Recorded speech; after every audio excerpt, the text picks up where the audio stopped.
Él es Gonzalo Sánchez de Lozada, el Goni. Ahorita es visto como el peor gobernante de Bolivia, pero no siempre fue así. En su primer gobierno, muchos pensaban que el Goni estaba salvando a Bolivia. De supuesto salvador a traidor. Es un gran salto. ¿Cómo pasó todo esto? ¿Cómo lo hizo? ¿Fue el único? Pero hoy te hablaré de mucho más que anécdotas sobre un presidente. Te voy a contar la historia de cómo un puñado de empresarios logró vender un país. Su red involucra cientos de funcionarios y empresarios y miles de millones de dólares en corrupción. Para Bolivia, fue una gran tragedia.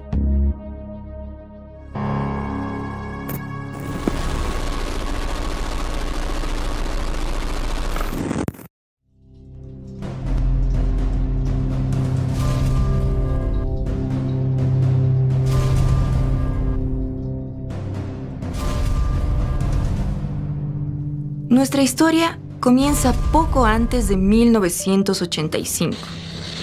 Después de que el dictador Banzer renunciara gracias a las protestas sociales masivas, se habían sucedido un gobierno tras otro en el lapso de 3 años. El último de ellos, y el primero en ganar unas elecciones en más de 15 años, había sido Siles Suazo, un civil de izquierda que tuvo que lidiar con una enorme crisis económica, con un Congreso en oposición y con la guerra económica que se imponía desde diversos frentes. Había un boicot económico, había ocultamiento de productos, algo similar a lo que ocurre actualmente en Venezuela.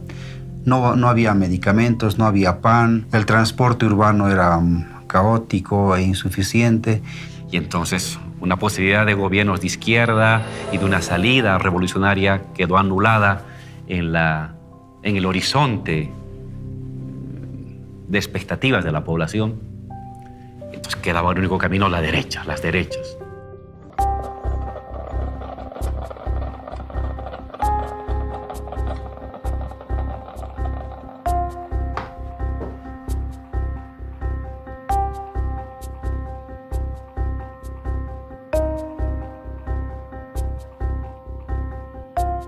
Bolivia estaba estancada, con una inflación escalofriante, incertidumbre, violencia.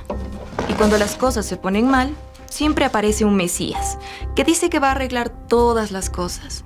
Como dice el dicho, ven árbol caído y quieren hacer leña. Al que le tocó ese papel fue a Víctor Paz. En 1985 ganó la ADN de Hugo Banzer. Como en ese tiempo los presidentes se los elegía en el Congreso, terminaron pactando para que sea el MNR de Víctor Paz el que llegara a la presidencia. Un elemento clave para entender lo que hicieron estos gobiernos fue la democracia pactada. Los partidos con más votaciones pactaban la elección del presidente. También se repartían por cuotas los puestos en el Parlamento y acordaban las leyes que firmarían. Así, se repartían entre todos el poder y se cuidaban entre todos las espaldas. En 1985, Hugo Banzer de ADN logra el 32.7% de votos, una mayoría relativa. El MNR y la ADN optaron por aliarse en el Parlamento y votar entre los dos para que Víctor Paz Estenssoro asuma el cargo de presidente. Este pacto fue llamado el Pacto por la Democracia, con el que apoyaron el Decreto Supremo 21060, que dictó el despido de miles de trabajadores mineros. Si vemos la década del 70, del 80, la Comebol era la generadora del 70% de las divisas que requería el país. Esta es la importancia de la minería. Éramos un país monoproductor en realidad y toda su economía con el mundo exterior estaba basada en la explotación del estaño. Una huelga en las minas, una baja del precio de los minerales hacía que tambalea la economía nacional. La política de desestructuración de la Comebol se dictó el 29 de agosto del 85 y la caída del precio del estaño recién se produce en el mes de octubre.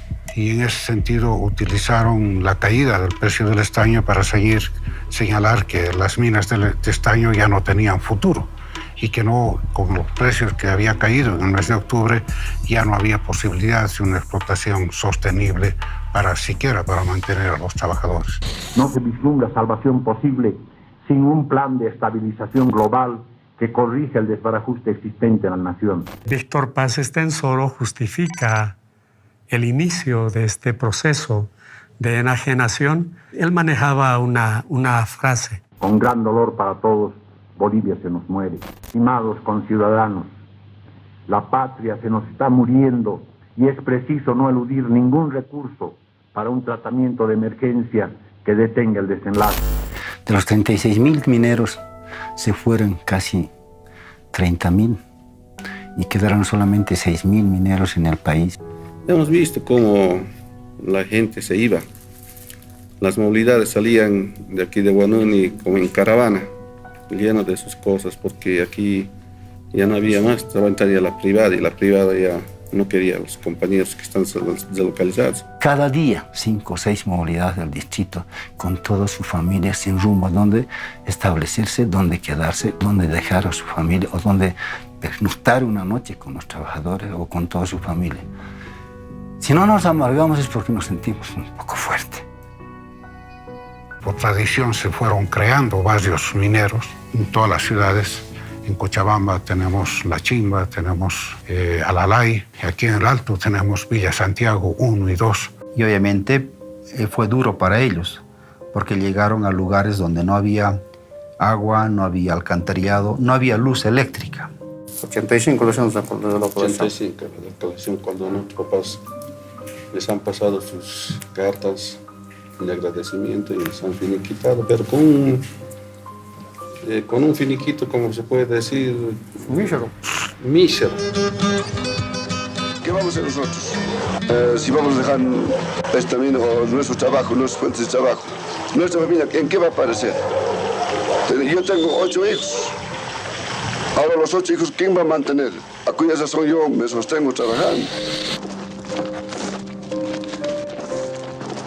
Es un delito querer botar a miles y miles de trabajadores a la calle. Nos están quitando la salud, la educación, que es lo primordial para un ser humano. La lucha y la resistencia de los trabajadores fue muy larga. Esta marcha por la vida es la muestra del valor. Pasado el estado de sitio, la Federación de Mineros planteó un plan de emergencia para la salvación de Comibol, y esto produjo la Marcha por la Vida. No solo la Marcha por la Vida fueron los trabajadores mineros, sino también recibimos de los fabriles, campesinos, maestros, etcétera, etcétera, y muchos sectores laborales. 12.000 trabajadores movilizados en la carretera fueron cercados allá en Patacamaya, a la cabeza. Amanecimos rodeados de soldados y con una multitud de gente, de compañeros. Pero el operativo implicó la movilización de 3 divisiones de las Fuerzas Armadas. Sin duda hubiera habido un montón de muertes y hubiera sido una masacre totalmente como el 21-060 y al mismo tiempo la muerte de varios compañeros que muchos dirigentes preferían hacerse llamar traidores a que pierdan a sus soldados. Y lamentablemente retornamos de este calamar. Del minero boliviano, que muy pronto volverá. Lo que hace Víctor Paz y su gobierno es hacer estudios de cómo se podrían privatizar las empresas. Uno de los estudios lo hace la Pricewaterhouse, por ejemplo. Recomienda que no se hable frontalmente del concepto de privatización, que esto, según ellos, caería muy mal entre la población y no tuviera éxito. Entonces lo que la Pricewaterhouse recomienda es hablar de reordenamiento de las empresas públicas. Víctor Paz hace los estudios para la privatización, Jaime Paz hace las primeras privatizaciones, aproximadamente 27 empresas, Gonzalo Sánchez de Lozada enajena las grandes empresas del país, pero también las pequeñas y las medianas, aproximadamente 42 empresas que las transfiere directamente a la empresa privada. Hugo Banzer y Jorge Quiroga, que terminan por enajenar las últimas empresas que quedaron. Al quebrantar la lucha sindical, estos gobiernos rompieron la última resistencia organizada que quedaba. La derrota de la Marcha por la Vida marcaría el inicio del mayor ciclo de privatizaciones que ha tenido Bolivia en su historia. El neoliberalismo se introduce en Latinoamérica a partir de un diseño que hacen estos organismos internacionales como el Banco Mundial, el Fondo Monetario Internacional, que hacen un rediseño de cómo debería desarrollarse la economía mundial. La introducción en Latinoamérica del neoliberalismo empieza probablemente en Chile. En Chile, la dictadura de Pinochet fue para cortar una experiencia socialista sangrientamente. Es una dictadura para favorecer a la actividad privada. Este modelo de desarrollo llamado neoliberalismo se va introduciendo muy rápidamente en todos los países de Latinoamérica. En nuestro país se introduce en 1985. Y creo que todas las políticas impuestas por el neoliberalismo vinieron de los centros de poder mundial, el Banco Mundial, el Fondo Monetario Internacional y las doctrinas que han implantado las grandes transnacionales. El Consenso de Washington implicaba una lista de 10 reglas que debían ser seguidas por los países en crisis, incluyendo la liberación del comercio, facilidades para la inversión extranjera, la desregulación y la privatización de las empresas estatales. A todos los países se les impuso la misma fórmula. Negarse implicaría ya no recibir préstamos ni apoyos económicos. Y Bolivia en crisis, sin plata, acudió al FMI, al Banco Mundial, a todos los organismos que pudo para pedir dinero prestado. Y cayó en la boca del lobo. A partir de allí, sería una caída en espiral. Los gobiernos accedieron a vender todas las empresas públicas y se quedaron sin plata para sobrevivir, teniendo que pedir más dinero prestado con cada vez más deuda pública. En 1989, Jaime Paz Zamora, sobrino de Víctor Paz, se postuló para presidente por el MIR.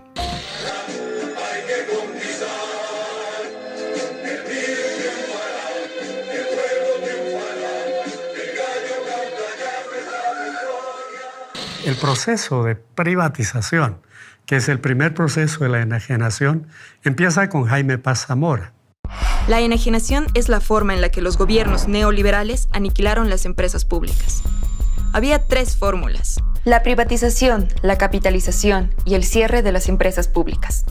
La privatización, que es la venta directa de las empresas públicas, sobre todo de las pequeñas y medianas, pertenecientes a los ministerios, a las prefecturas, las cortes y los municipios. Las cortes es una abreviatura para referirnos a las corporaciones de desarrollo departamentales. O sea que se crearon estas corporaciones para propiciar el desarrollo social, económico de los diferentes departamentos. Y Jaime Paz Zamora, a través de un decreto, dispone que todas las empresas de todas las corporaciones de desarrollo sean privatizadas. Ahí se destaca un personaje, desde mi punto de vista, nefasto. Samuel Doria Medina. Y él decía que hay que aplicar la política bonsai al Estado boliviano. La técnica bonsai, así la llamó Doria Medina. Es una alegoría, como si las empresas del país se trataran de una planta. Dejarlas chiquitas para que por sí mismas dejen de funcionar. Asfixiarlas, cortarles todo, las inversiones, los gastos corrientes, las prestaciones, los salarios. Su explicación pareciera tan técnica, pero sus consecuencias fueron desastrosas. Entonces decía, todo se va a privatizar, absolutamente todo. Yo recuerdo algo que está escrito en un libro. Escribió Doria Medina y él asistió a una reunión del Club de París. Y ahí se comprometió y dijo, porque está la cita en este libro, en un lapso de 2 años no encontrarían una sola empresa pública. Todas las empresas públicas de Bolivia habrían sido privatizadas. Las declaraciones de Doria Medina en esta cumbre lo que hicieron fue ofrecer a Bolivia en un escaparate, para quien quisiera comprarla. Hay que mencionar que varias de las empresas de las corporaciones de desarrollo no estaban en las ciudades capitales, sino estaban en el área rural. Y el cierre o la privatización, ¿no?, la venta de estas empresas, de las corporaciones de desarrollo, fomentó de alguna manera esta migración de personas que vivían en el campo hacia las ciudades, con las consecuencias que todos conocemos. En el caso de Tarija, se ha considerado la privatización de la fábrica de cemento El Puente. En el caso de Chuquisaca, la privatización de Fancesa. En el caso de Potosí, la privatización de la línea aérea imperial. En Cochabamba, se privatizó un servicio básico, el servicio del agua. En el caso de la fábrica de hilandería de Santa Cruz, es una empresa en la que el Estado gastó $70 millones, pero para su venta la pusieron en $7 millones. Pero no la venden en 7 millones, sino en $4 millones, es decir, por debajo de su valor referencial de venta. En Pando, la privatización de la fábrica de cerámica roja. En el Beni, la privatización de la empresa nacional de la castaña. Y en La Paz, la privatización de la fábrica de vidrio nacional denominada Fambi Plan. En el caso de Oruro, la privatización de la terminal de buses como del hotel terminal. En esta investigación se ha tomado un caso específico. Las plantas industrializadoras de leche fueron creadas a partir de 1960 para combatir la desnutrición infantil. Decidieron, en el gobierno de Jaime Paz, privatizarlas todas. Las protestas sociales lo evitaron por varios años, hasta que lo consiguió el gobierno de Gonzalo Sánchez de Lozada. Las 2 PIL más grandes fueron vendidas en paquete a una empresa peruana. Estas empresas valían casi $13 millones. Gloria consigue comprarlas en 8 millones. La empresa decidió poco tiempo después importar más y más leche en polvo de Perú, en lugar de comprar a los productores locales. Por esta razón, los productores nacionales sufren las consecuencias y los precios aumentan en forma paulatina. El gobierno de Jaime Paz privatizó 28 empresas públicas. Si contamos las empresas que fueron cerradas, el número sube a 45. Así comenzó en forma el proceso de privatización de las empresas públicas. Buenas noches. Durante estos últimos 4 años, yo he visitado casi todo Bolivia, siempre buscando soluciones, no promesas, verdaderas y efectivas soluciones. En 1993, el GONI vuelve a postularse por el MNR. Para ganar las elecciones en el Parlamento, se alió con la UCS y el MBL. Este pacto se llamó Pacto por la Gobernabilidad. Juntos elaboraron un plan para vender las empresas públicas más grandes del país, las estratégicas. A este plan lo llamaron capitalización y lo promocionaron con bombos y platillos en el extranjero y por todos los medios de comunicación del país. La capitalización, que es la inversión privada en las empresas estratégicas, la luz, el gas, la minería, el ferrocarril, el petróleo. En el papel, el Estado se mantendría con la mayoría de las acciones y controlaría la empresa. Y con la inyección de capital, las empresas crecerían al doble. El GONI había estudiado cine antes de volverse a la política. Si algo sabía, era de imagen y de publicidad. Por eso se asesoró con los mejores equipos de marketing político. Nuestras empresas capitalizadas están empezando a dar frutos. Bolivia, el futuro está aquí. La capitalización fue su gran éxito publicitario. Bueno, la estrategia comunicacional que utiliza Gonzalo Sánchez de Lozada es la misma para todas las capitalizadas. Sostiene de que las empresas a enajenarse son empresas deficitarias, corruptas e ineficientes.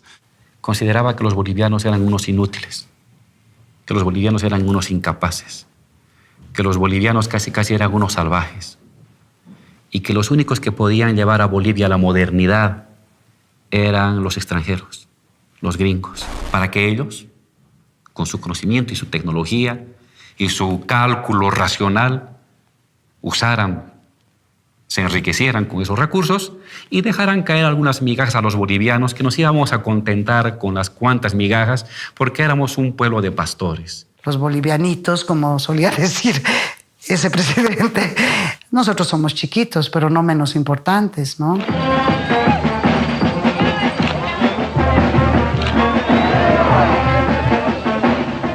What I laugh about is you shampoo it, and then when you comb it, it's still full of this stuff. This is God's punishment to politicians in Bolivia. And you can't say anything except thank you. They rub it into your head. It's wishing luck. Incluso Gonzalo Sánchez de Lozada llega a ofertar de que Bolivia iba a crecer al 8% en su Producto Interno Bruto, cosa que obviamente no sucede.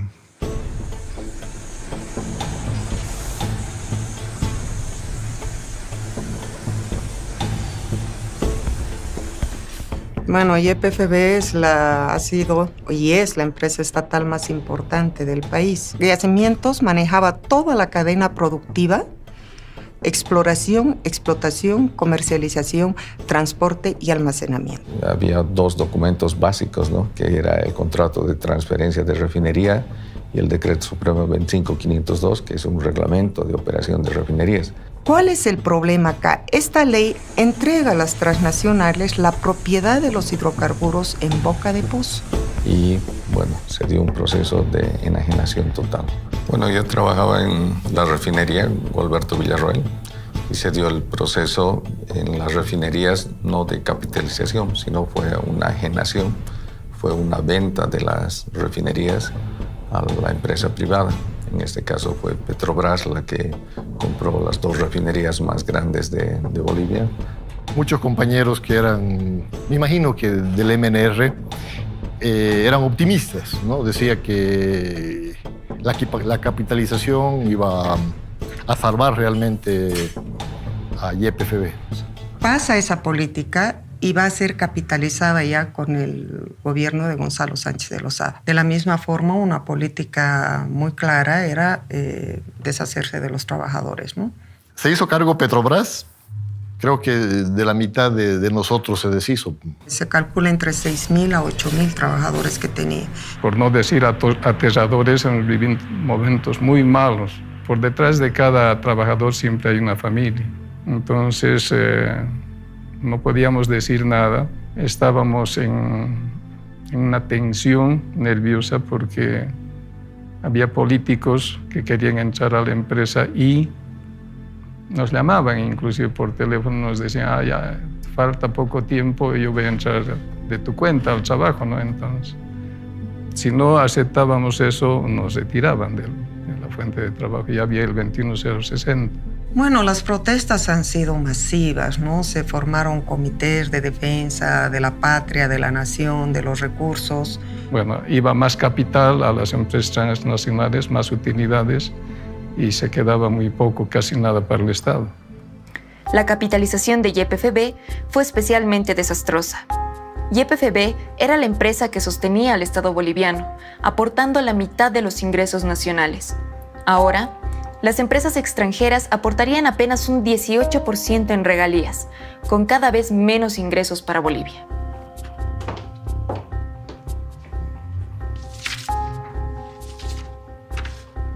Después de esto, el Estado se quedó sin plata.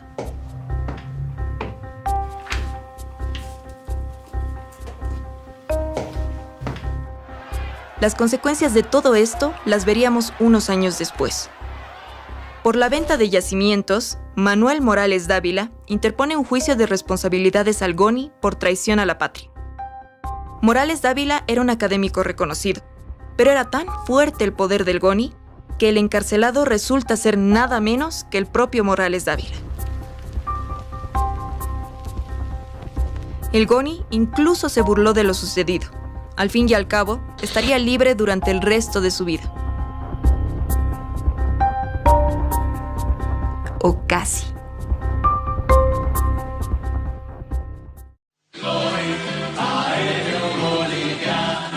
Lloyd Aéreo Boliviano le ofrece sus vuelos diarios a La Paz, Santa Cruz y Cochabamba.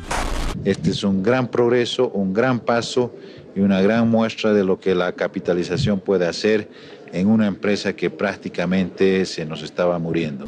El YOI fue creada en el año 1925 y el principal rol que cumplía el YOI era de integración.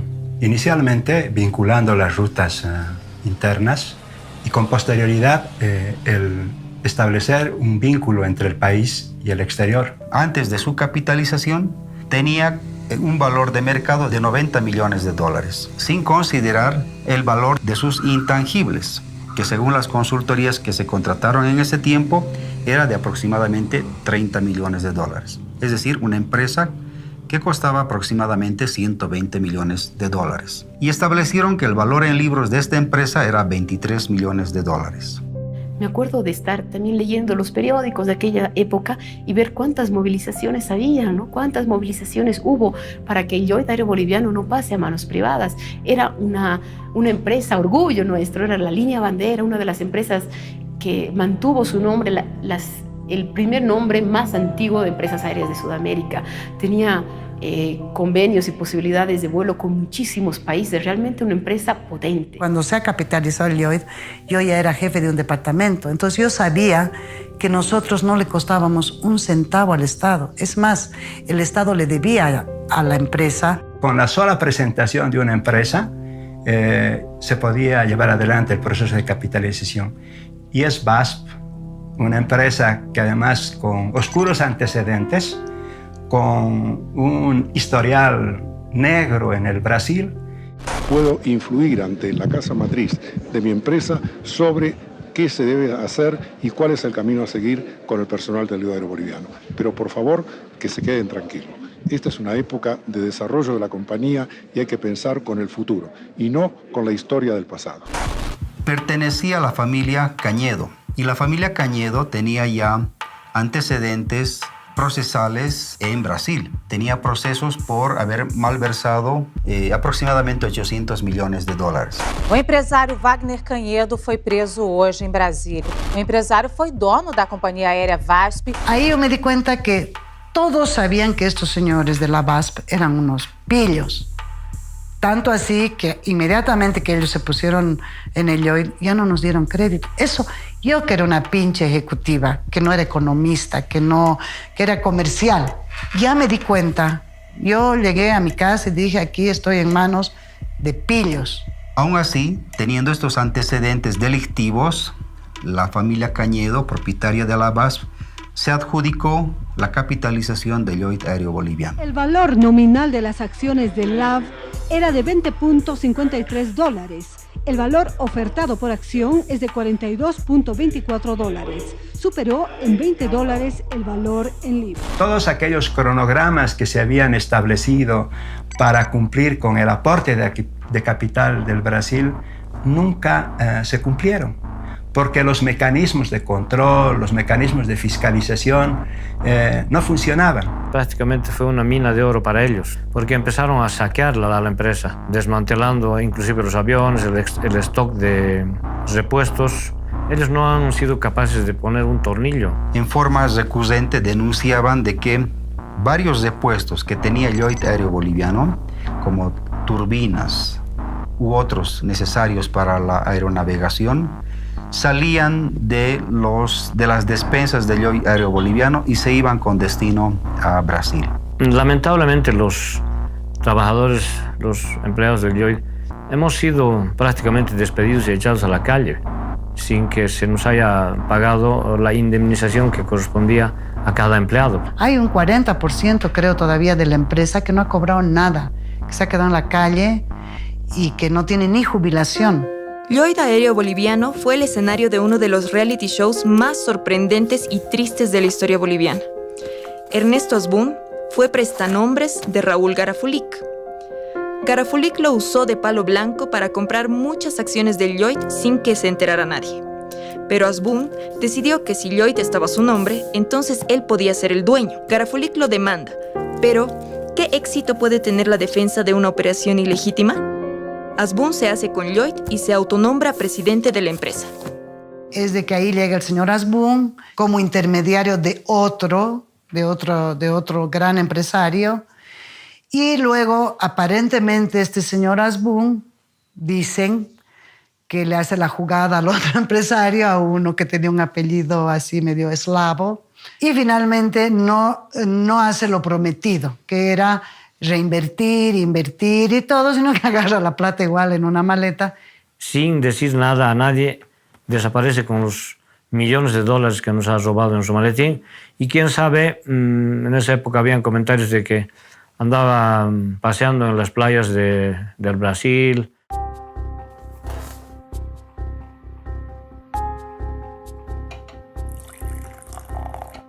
Además de capitalizar 5 empresas estratégicas de Bolivia, ENDE, Entel, ENFE, LAV y YPFB, el GONI logró vender otras 42 empresas bolivianas.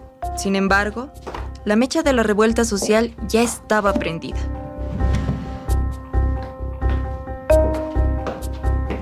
En 1997, Hugo Banzer gana las elecciones, para sorpresa de muchos. A su favor, tuvo una campaña fuerte, con el jingle que más recuerdan los niños de entonces.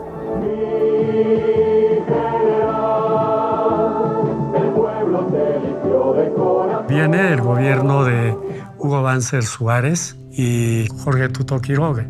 Y ellos deciden, descartamos la capitalización de Vinto, pero la vamos a privatizar. Por un lado, privatizar la fundición de estaño y por otro lado, privatizar la fundición de antimonio. Se inicia el proceso con una licitación a nivel internacional. O sea, gana esta licitación una empresa inglesa que se llamaba Allied Deals PLC y paga por ella $14 millones, 14,7. En realidad recibe de regalo, porque para el proceso de enajenación se contrata consultores, 4 millones, ¿no? Se paga beneficios sociales, 8 millones, ya son 12, ¿ya? Y se invierte en temas de medio ambiente. El año de la licitación, en 1999, 5 millones, 17 millones gastados para la privatización de Vinto. Y Vinto ha sido vendida en 14,7 millones. El valor mínimo de venta de la empresa metalúrgica Vinto Estaño era $41 millones. El viceministro de Minería en ese entonces denuncia que la empresa metalúrgica Vinto, que se ha entregado esta empresa en un precio menor al que debería tener y paralelamente renuncia al cargo de viceministro. Y cuando se la vendió no se tomó en cuenta el mineral que estaba en el circuito de la planta, que eso aproximadamente era $16 millones. Y algo parecido pasa con la fundición de antimonio. Esa fundición tenía como precio bajo, el más bajo, $2.600.000. Paribas, el banco de inversión, da un precio mínimo. ¿Y saben cuánto da el precio mínimo? $100.000. En su periodo, Banzer termina de vender casi todo el resto de las empresas públicas, incluyendo la concesión de CEMAPA, el servicio de agua de Cochabamba. Habría terminado de venderlas si no fuera por la crisis social que se extendió por todo el país, avivando las resistencias sociales.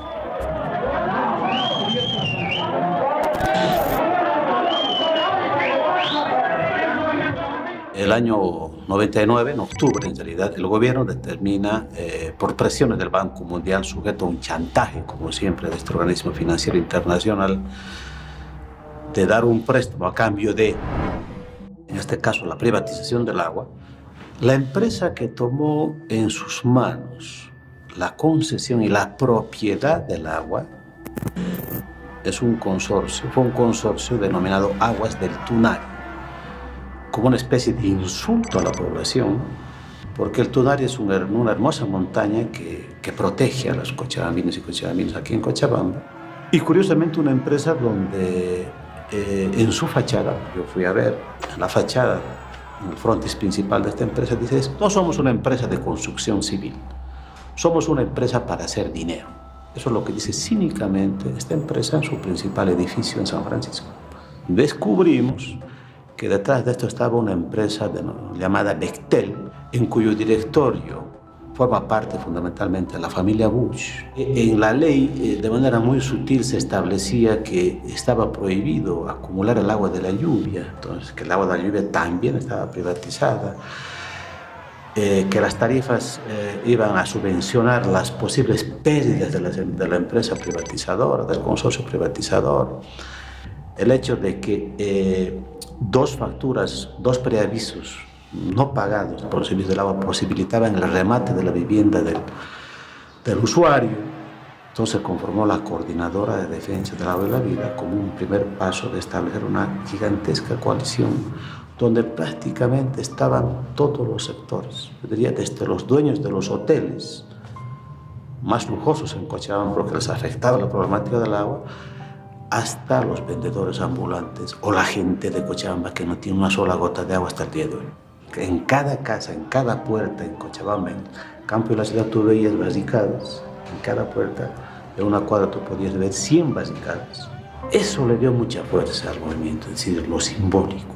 Y la única táctica que tuvimos para comunicar esto fue el tocar puerta a puerta, cara a cara con la gente, informarnos de manera personal, sino era simplemente la voz, los ojos y el corazón de la gente para sentir lo que estaba pasando. Y ante la imposibilidad de dispersar con los elementos tradicionales, como gases, perros, palos y balines de goma, utilizó francotiradores. Y aquí cayeron pues por lo menos 30 jóvenes, todos heridos de bala, con lesiones irreversibles, y murió un joven. Y digo, y alguna vez pensábamos y dijimos, ¿por qué hemos perdido el miedo en aquel tiempo? Y la gente decía, porque hemos recuperado la confianza mutua, porque hemos dejado de sentirnos solos. Y cuando uno se siente solo, siente mucho miedo. Pero cuando uno deja de sentirse solo, acompañado, pierde el miedo. Yo repetía un eslogan que decía, el pueblo unido jamás será vencido.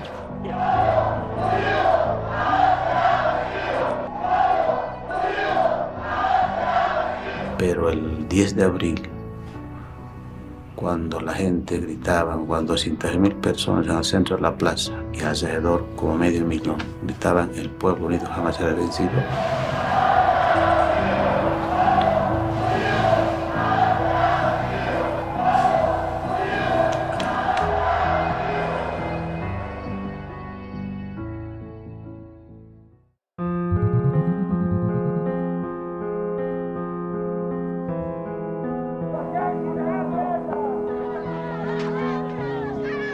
yo diría que la guerra de la coca se genera pues desde el momento mismo en que la DEA establece sus cuarteles en las zonas cocaleras, se establece un conflicto armado, desigual, totalmente desigual contra los compañeros cocaleros. Pero la guerra de la coca se traslada a la ciudad después de la guerra del agua, ¿no? El año 2001-2002, ¿no?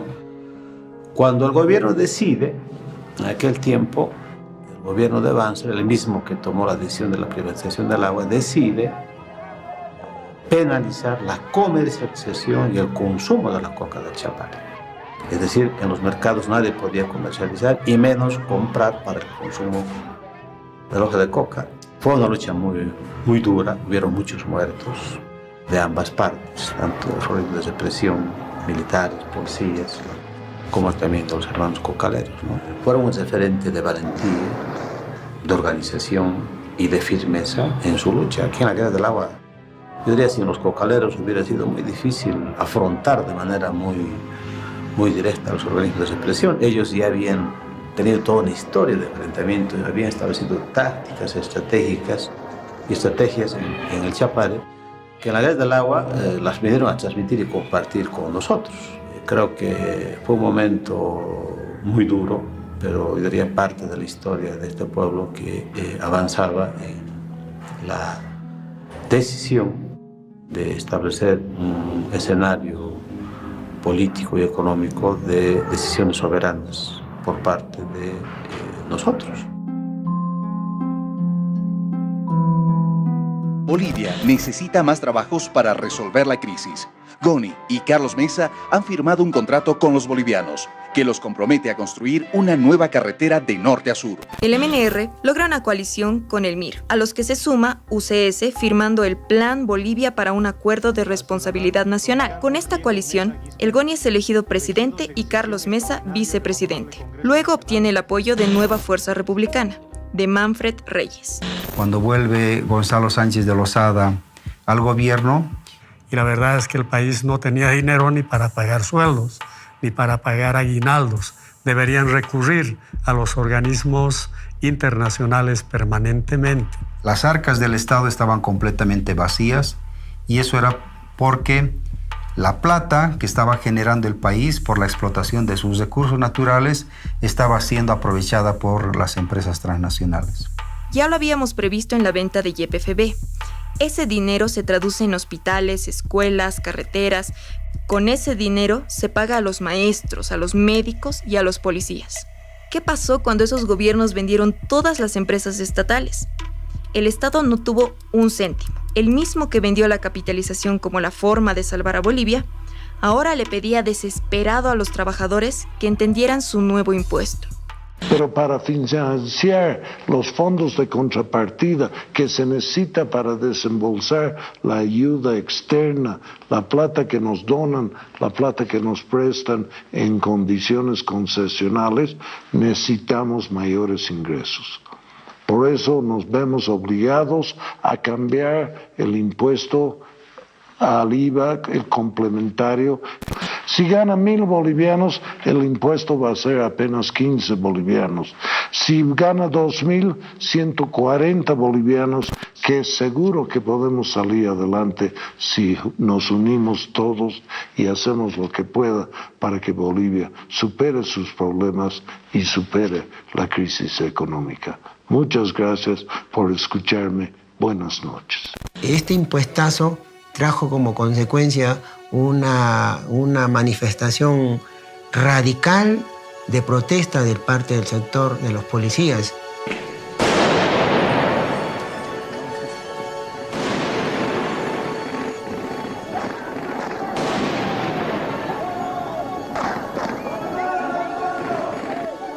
Hay un enfrentamiento en la Plaza Murillo entre policías y soldados y el ejército, ¿no? El ejército que respaldaba a Gonzalo Sánchez Lozada y los policías que estaban reclamando que se les elimine ese impuestazo, ¿no? Estaba tendiendo a radicalizarse de tal forma que ya en 2003 el sector de los campesinos realiza un bloqueo. Pero bueno, en ese bloqueo en Guarizata el ejército mató a 5 personas, dentro de ellas a la niña Marlene de 8 años, una niña de 8 años que hoy día ya hubiera tenido 22 años. Esta masacre de Guarizata prácticamente era el prolegómeno, ¿no? El inicio de la guerra del gas.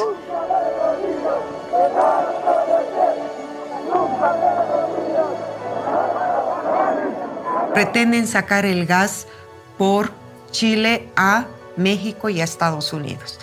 Bolivia hopes to be a supplier of liquid natural gas to Baja California, to California. Y lógicamente sacar el gas por Chile toca el sentimiento nacional de los bolivianos por el tema marítimo, el diferendo que tenemos con Chile.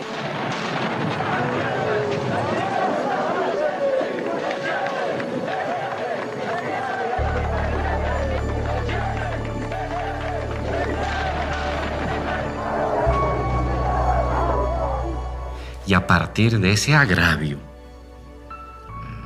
histórico es que se fue construyendo una voluntad nacional popular, una voluntad colectiva de dignidad y de soberanía frente a esta decisión que estaba tomando Sánchez de Lozada. Un domingo, creo que no fue si el 10 o el 11 de octubre de 2003, ya a esa fecha La Paz estaba ya como 20 y tantos días de bloqueo. Bloqueo absoluto donde no circulaba ningún vehículo ni transporte. Y en consecuencia de ello no había gasolina, no había GLP, no había gas. Sánchez de Lozada y Sánchez Berzaín instruyen a la Fuerza Armada trasladar cisternas de GLP y de gas, de gasolina, desde Sencata a La Ceja para que puedan ingresar a la ciudad de La Paz.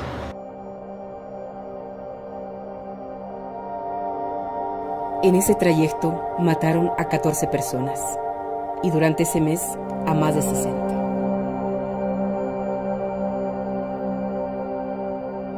El error más grande fue que Sánchez Lozada deje el poder. Él tenía la obligación y nosotros teníamos, y si hay algún delito por el cual a mí me quieren juzgar y condenar, no necesitan hacerlo, yo me declaro culpable. Bueno, el motivo de nuestra movilización es en contra de este gobierno. Me sorprendí la cantidad de gente que había. Una inmensa cantidad de gente. En cada esquina, los paseños Lo recibían a los salteños con pan, con agua, con refresco. Nos abrazaban. Nos abrazaban. Y ahí me acordé lo que decían los bolivianos. El león dormido se ha levantado. Y ahí comprobé, efectivamente, que el pueblo paceño y alteño se habían juntado. Era la voz unísona que Gonzalo Sánchez Lozada debía salir. Fuera Gonzalo Sánchez Lozada. Y en esa guerra, ya finalmente el neoliberalismo colapsa. Antes de irse, el GONI sacó dinero del Banco Central de Bolivia y se lo llevó en maletas al huir del país. Renuncia GONI, se va, como ustedes conocen, en un helicóptero con su ministro de gobierno y otros, creo que era su ministro de comunicación, se van al exterior, a Estados Unidos, y asume la presidencia el vicepresidente, que era Carlos Mesa. El pueblo recibió con esperanza a Carlos Mesa. Él prometió, frente a toda esa gente, firmar la ley de hidrocarburos. Poco tiempo después, se retracta. Porque no hay un solo país en América Latina más dependiente que Bolivia en lo que hace a la cooperación. Sabe, señora maestra, le estoy pagando a La Plata una parte de su salario de la limosna internacional que recibo porque extiendo la mano. Por lo tanto, no acepto y le pido a usted, ciudadano, que no crea esa mentira gigantesca e inaceptable de que Evo Morales tiene una ley en favor del país y Carlos Mesa y su gobierno una ley en contra del país. Hacer discursitos de independencia y de soberanía sentado del otro lado del escritorio es muy fácil. Evo Morales, con quien he hablado muchas veces y le he explicado detalladamente esta realidad, tiene mucha facilidad para salir a bloquear Bolivia, porque eso es muy cómodo, honorable Evo Morales. Es muy cómodo bloquear Bolivia. Es muy fácil bloquear Bolivia. Venga usted a gobernar y verá usted lo que es la administración del Estado. Le tembló la mano a la hora de firmar. Al final de todo esto, renuncia. He decidido presentar al país mi renuncia al cargo de presidente constitucional de Bolivia. Es presentar mi renuncia al cargo de presidente de la República. Queda usted posesionado como presidente constitucional de la República. A partir de este momento, a partir de esta fecha, queda nacionalizado todos los hidrocarburos en el territorio nacional.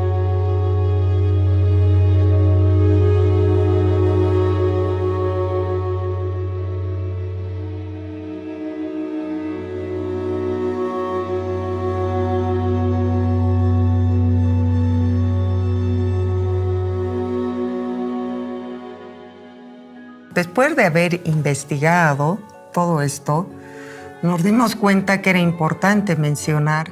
Habían nombres y apellidos que se repetían, nos sonaban que ya los habíamos visto en otro proceso y como aquí se repiten. La participación de empresarios privados en la política nacional, como ministros, como viceministros. Hay varios casos, digamos, en los que viendo estas redes podemos identificar que se ha consolidado unos grupos empresariales muy fuertes, muy poderosos económicamente hablando, y es así, o sea, es una rotación muy común en las sociedades latinoamericanas. Y varios de esos personajes todavía están vigentes, viven alrededor de nosotros. Uno de los nombres que más destaca de los implicados es el exministro del gobierno de Jaime Paz Zamora, el señor Samuel Doria Medina. Doria Medina fue asesor económico de Jaime Paz Zamora y luego ministro de Planeamiento y Coordinación, desde donde coordinó la enajenación de gran parte de las empresas públicas. También era presidente de la Sociedad Boliviana de Cemento, S.A., de la cual también era el accionista mayoritario. Entre los socios de Soboce figuran Fernando Romero Moreno, ministro de Planeación y Coordinación, y casualmente socio del Citibank y el Grupo Visa, entre cuyos socios también figuraba GONI. Otro socio de Soboce fue Flavio Carlos Escobar Llanos, subsecretario de Desarrollo Socioeconómico, y fungió como representante legal de Doria Medina en la compra de FACEP, en la que también participó Susana Doria Medina Ausa, hermana de Samuel. Giovanni Pacheco Fiorillo, trabajador y hombre de confianza de Doria Medina en Soboce, Fue coordinador en el ministerio de Doria Medina y gerente de FACEP cuando esta fue privatizada. Luego de hacerse con las empresas cementeras de Sucre y de Tarija, Samuel Doria Medina llega a copar el mercado del cemento como empresario cementero durante la década del 90. Entonces el señor Ivo Kulgis, que fue ministro, pero también fue empresario de un medio de comunicación, en el mismo periodo en el que este empresario privado, dueño de uno de los medios de comunicación, que era la Red 1, está fungiendo como ministro de Gobierno de Economía, además del área de finanzas, una de las más importantes en el proceso de enajenación. Su hermano, el señor Tomislav Kulgis-Wichner, está como director en empresas capitalizadas, Transredes y Corani, si no me equivoco. Alfonso Rebollo Tenier, el propio ministro de capitalización del GONI, es hermano de Gabriel Rebollo Tenier, personero de Shell, tío de Edgar Sarabia Durnik, secretario de capitalización, y tío de Carlos Sarabia Durnik, gerente de Entel. Sánchez de Lozada era accionista de Comsur, que era un grupo minero bastante grande que después se lo vende a Sinchihuayra, que es una empresa dependiente de la multinacional Glencore de Suiza. Varios socios de Comsur fueron también funcionarios de gobierno, como Óscar Bonifaz Gutiérrez y Alberto Alandia, que fueron presidentes de Comibol, y el propio hermano del GONI, Antonio Sánchez de Lozada, que fue vicepresidente de Comibol, Contralor General de la República y senador. Pero además que ellos se aprovecharon o se apoderaron de yacimientos altamente rentables, prospectados, explorados y en funcionamiento que había dado la Comibol. Estamos hablando de los yacimientos de Bolívar, de Plaipo en Potosí, de San Vicente en el Consejo Central Sur. Y la enajenación de la fundición de Vinto de Oruro finalmente también permitieron que esta empresa caiga en manos de Comsur, que es GONI Sánchez de Lozada. Fernando Salazar Paredes estuvo en el directorio de Guaracachi, en cuyo directorio también figuraba Susana Sánchez de Lozada, prima del GONI. Fernando Salazar fue representante legal de Allied Deals. Es la Allied Deals, una empresa inglesa cuyos orígenes son muy oscuros, pero es esta empresa la que se adjudica en principio. Después, vaya a saber por qué, esta abandona, se declara que entró en quiebra, que sus dueños estaban presos, y en estas circunstancias se aprovecha Gonzalo Sánchez de Lozada y su empresa Comsur para comprar Vinto. Entonces, si se dan cuenta, es una triangulación ahí muy llamativa entre los gestores de la enajenación, los beneficiarios, adjudicatarios de la enajenación y al mismo tiempo dueños de los medios de comunicación. Estamos hablando de ATV, que tenía como su accionista mayoritario el señor Raúl Garafulic Gutiérrez. El presidente del directorio de Canal 9 Paceña Televisión, don Raúl Garafulic. Por ejemplo, fue adjudicatario de la transportadora de energía eléctrica, la TDH, en sociedad con los españoles. Fue adjudicatario de la empresa privatizada, la hilandería de Santa Cruz, Hilancruz. Él, junto a sus hijos, conformaron una empresa pequeñita que se llamaba Santa Mónica Cotton para presentarse a la licitación pública y finalmente adjudicarse Hilancruz. Después de ser embajador en España y hacerse de sus contactos, este empresario consigue contratos en Bolivia para muchas transnacionales españolas: Iberdrola, Repsol, Santillana, Brisa. También Raúl Garafulic se convirtió en socio de los españoles que conformaron la AFP Previsión. Entonces aparece involucrado en una de las instancias privadas fundamentales del proceso de enajenación, que eran los que administraban las acciones de las empresas capitalizadas, ¿no?, del fondo de pensiones. Y dentro de la AFP pues aparecen muchos otros nombres que él ponía en los directorios de las empresas capitalizadas, sus propios socios, sus propios hijos, etc. Uno de los más llamativos es el que fue vicepresidente de este país, vicepresidente en el gobierno de Jaime Paz, también en el acuerdo de la ADN y del MIR, el señor Luis Ocio Sanginés. También tenía un vínculo empresarial muy estrecho con Raúl Garafulic. Aparece en el directorio de una de las empresas privatizadas que se adjudicó Garafulic, que fue la transportadora de energía eléctrica. Aparece en el directorio de la capitalizada Entel, y es director porque es nombrado por la AFP Previsión, en la que también fue parte de su directorio. Garafulic compró Hilancruz, después de lo cual la vende a Andrés Petricevic, ex ministro de Transporte y Obras Públicas. con quien compró también el periódico La Razón y fue director de la capitalizada empresa Chaco. Petricevic era accionista de AFP Pervisión, en donde fue director en 2002. Otros directores de la empresa fueron Carlos Kempf, Manfredo Kempf y Julio Kempf, quien también fue director de Ferroviaria Oriental. Allí también fue director Raúl Garafulic y su hijo, Dieter Garafulic, quien a su vez también fue director de Transredes. En el mismo consorcio aparece Samuel Doria Medina del MIR, con Andrés Petricevic del MNR, con el señor Julio León Prado, que estuvo muy próximo también al MNR, al ADN, el accionista mayoritario de la aseguradora adjudicataria de hacerse cargo de los seguros y también del Grupo Visa, que participó en varios procesos de estos. Podemos concluir diciendo que nosotros hemos identificado 55 individuos articulados entre sí por nexos políticos, empresariales y familiares. ¿Y cuánto fue lo que nos quitaron? Se dieron los recursos naturales a valor cero. Enajenaron el 80% de todas las empresas públicas.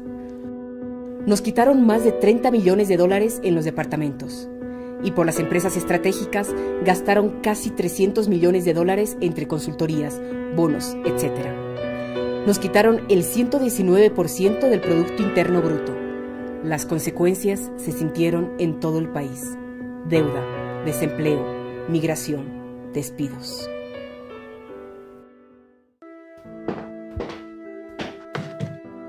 Perdimos en total 9.314 millones de dólares de entonces. Ahora serían más de 20.000 millones de dólares. ¿Cuánto se pudo haber aprovechado esa plata? ¿Cuánto perdimos realmente? ¿Cuántos despedidos, relocalizados, encarcelados, muertos? ¿Cuál es el precio de un país? Si tuviéramos la información que hoy esta comisión está brindándole al país respecto a los procedimientos que utilizaron, las redes de poder que armaron, los beneficios que lograron tener, las irregularidades que cometieron, muchos de ellos ya no harían política en Bolivia. La revolución democrático-cultural va a continuar y no va a continuar con nosotros, que ya somos una generación que hemos estado en un ciclo pasado, lucha contra las dictaduras. Nos ha costado conquistar este nuevo desarrollo para el país. Ha sido unos tiempos bastante de mucho dolor, Lo que ha costado crear empresas públicas que otorguen beneficio a los pueblos. Éramos un país que medía 9.000 millones de dólares hace 10 años. Hoy somos un país que mide 36.000 millones de dólares en Producto Interno Bruto. Si hemos multiplicado casi por 4 el volumen de la riqueza boliviana. Y eso es básicamente haber recuperado el control del gas, del petróleo, de los minerales, de las telecomunicaciones, de la electricidad. Creo que defender los recursos naturales es vital para el pueblo boliviano porque es la manera de defender la soberanía y nuestra identidad nacional. Pero también el trabajar permanentemente la memoria. El saber adecuar el rescate de la memoria a las nuevas tecnologías, a los nuevos soportes, a las nuevas simbologías y al nuevo espíritu colectivo que prevalece en las nuevas generaciones. Y yo me doy cuenta ahora qué importante es conocer cómo se dieron las cosas. Porque si algo hay que aprender del pasado, es que los grandes errores que se han cometido no se los vuelva a repetir. Pero qué duro, y ojalá nunca, pero nunca nos vuelva a pasar. Ojalá no abramos ni así la puerta, porque ahora ya siento yo que la puerta ya está la pata metida ahí. Y privatización, reitero, no solamente es un despojo de algo material, de algo que afecta a la vida de la gente, sino también privatización significa el querer borrar la historia, tu memoria.